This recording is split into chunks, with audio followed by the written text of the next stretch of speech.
Сәлеметсіздер ме, алтындарым?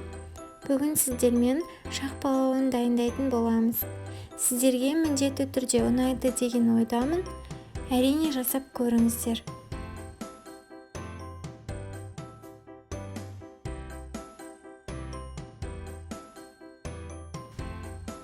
Бізге қажетті заттар: пияз, сәбіз, ет, тұз және де дәмдеуіштер. Мен барлық заттарды турап дайындап алдым және де майды қойып қыздырып алдым. Келесі кезекте пиязымызды қызып тұрған майымызға қуыратын боламыз. Пиязымыз қызғылт түске енгені дұрыс, өйткені палауымыздың түсі өте әдемі болып шығады.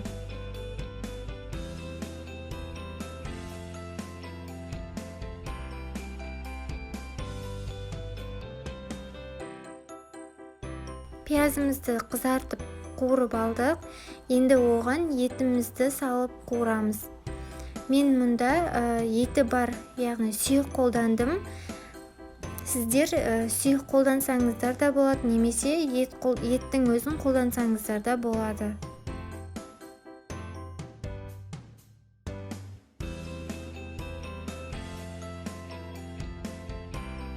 Етімізді қуырып алғаннан соң біз тұзымызды саламыз.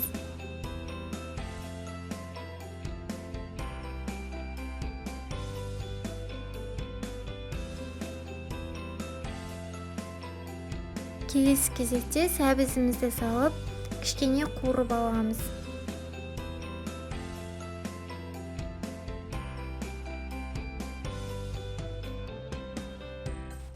Сәбізді де қуырып алдық. Енді су құятын боламыз.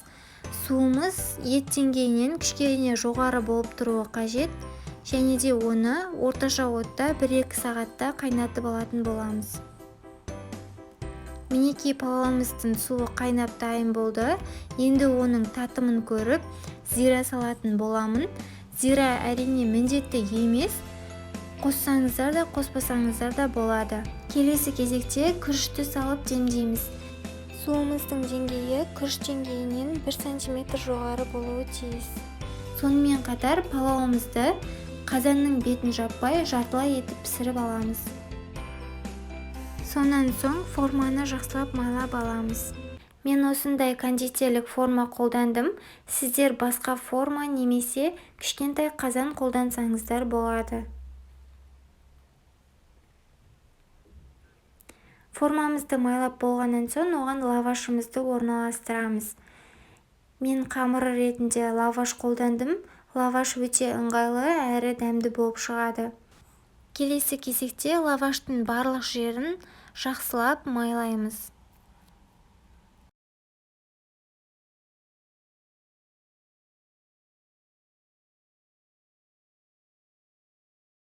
Сонан соң палауымыздың бетін жабу үшін формамыздың пішінінде етіп лавашымызды кесіп аламыз.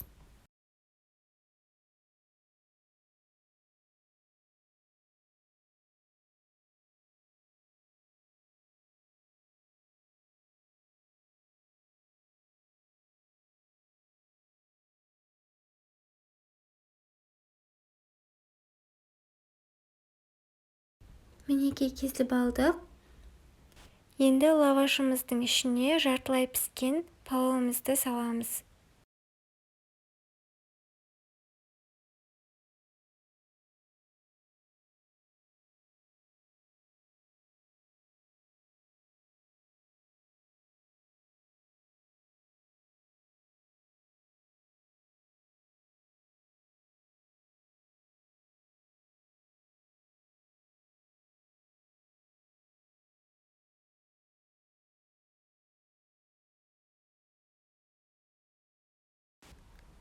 Палаудың барлығын салып алдым.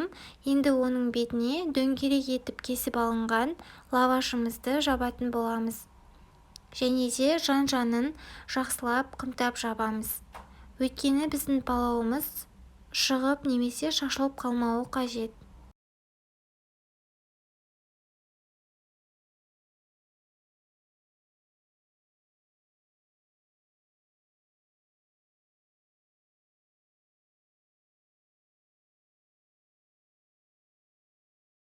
Мінекей бетін жақсылап жауып алдым.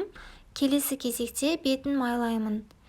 Сонымен қатар 180-200 градуста қызып тұрған пешімізге 20 минутқа пісіріп алатын боламыз. Яғни беті қызарғанша пісіреміз. Міне достар, шақпалауымыз дайын болды. Осылай қызарып, әдемі болып пісуі қажет. Келесі кезекте оны тәрелкемізге төңкеріп аламыз.